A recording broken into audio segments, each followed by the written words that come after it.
စားတော့ဆိုင်တစ်ခုကိုရောက်နေပါတယ်ညစာစားမှုပါမနာမည်ကြီးတာကစိတ်သားကိုမှ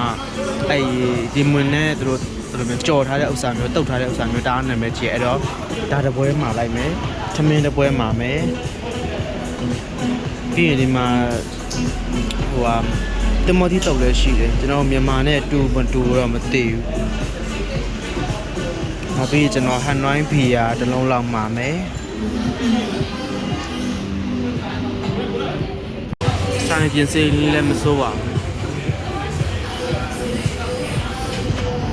ဆိုရင်တောင်တန်းနေလက်မြင်နေရတယ်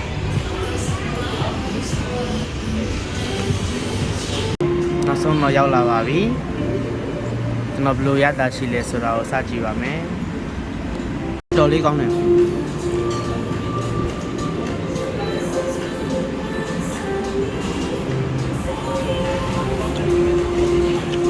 စိတ်သားချက်လာတော့မှ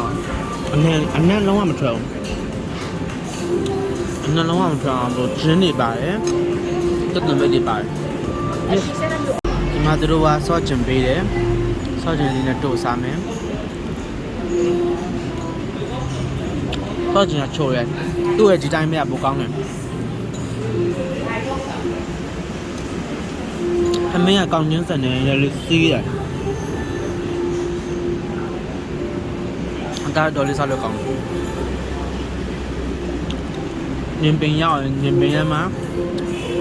ဖရက်ရှင်နဲ့စားတာလိုမျိုးဖြစ်တဲ့နာမည်ကြီးတဲ့ဒီစိတ်သားကျတော့စိတ်သားကိုမျိုးလောက်တာရှိတယ်စိတ်သားကိုမှကြော်တာတွေกินတာတွေအများကြီးပဲဒါကြော်ထားတာ